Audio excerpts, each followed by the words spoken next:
একটা ছোট গ্রামে, যেখানে কাঁচা ঘরবাড়ি, ভাঙাচোরা রাস্তা আর দারিদ্র্যের বাস ছিল, সেখানে এক দিনমজুর রহমত তার স্ত্রী আর 3 সন্তানকে নিয়ে থাকত। তার পরিবারের ভরণপোষণ নির্ভর করত শুধু রহমতের রোজগার মজুরির ওপর। যেদিন কাজ পেত সেদিন ঘরে ভাত রান্না হতো, আর যেদিন কাজ পেত না সেদিন চুলো ঠান্ডা পড়ে থাকত। ভোরবেলা যখন শহর জাগতে শুরু করত, রহমত পুরনো চাদরটা কাঁধে ফেলে কাজের খোঁজে বেরিয়ে পড়ত। বাস স্ট্যান্ডের পাশে একটা মাঠে প্রতিদিন অনেক মজুর জড়ো হতো। সবাই আশায় থাকত কেউ এসে কাজ দেবে। রহমতও ছিল তাদের মধ্যে একজন। প্রতিদিন সকালে সে সন্তানদের মুখের দিকে তাকিয়ে দোয়া করত, আল্লাহ, আজ যেন কাজ পায়, যেন আমার বাচ্চারা উপোসে না ঘুমায়। কিন্তু কাজ পাওয়াটা ভাগ্যের ওপর নির্ভর করত। কখনো কোনো ঠিকাদার এসে বলতো 4 জন লোক দরকার, তখন সবাই দৌড়ে যেত তার দিকে। ভাগ্য ভালো থাকলে রহমতের নামও আসত, না হলে সে চুপচাপ বসে থাকত পরের সুযোগের আশায়। ঘরে দারিদ্র্যের ছায়া দিন দিন ঘন হচ্ছিল। তার স্ত্রী সাগিরি প্রতিদিন কোনো না কোনোভাবে কিছু খাবার জোগাড় করার চেষ্টা করত। কখনো শুধু রুটি আর জল, কখনো পেঁয়াজ, আবার কখনো শুধু চা। রহমতের ছোট ছেলে আহমদ একদিন জিজ্ঞেস করল, বাবা, আজ খাবার কি আছে? রহমতের কোনো উত্তর ছিল না, শুধু মাথায় হাত বুলিয়ে বাইরে বেরিয়ে যেত।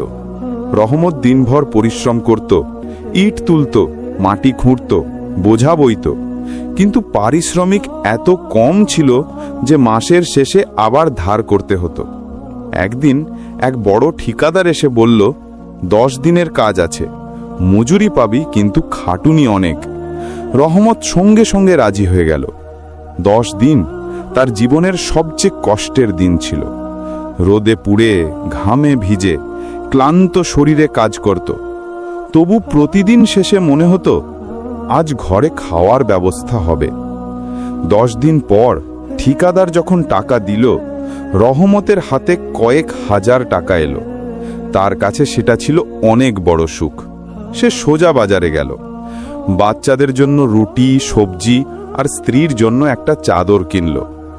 বাড়ি ফিরে যখন থলে থেকে জিনিস বের করল, বাচ্চারা খুশিতে লাফিয়ে উঠল। সাগিরির চোখে জল এসে গেল। সে বলল, আল্লাহ, তোমার শুকর।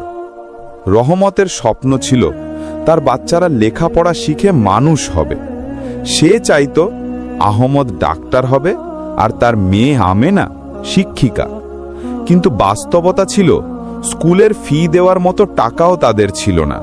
তবু রহমত ঠিক করল সে প্রতি মাসে অল্প অল্প করে টাকা জমাবে, যদিও তার জন্য উপোস করতে হয়। সময় কেটে গেল। একদিন গ্রামের এক দাতব্য স্কুলে ভর্তি নেওয়া শুরু হলো। রহমত দেরি না করে গিয়ে তার বাচ্চাদের নাম লেখালো।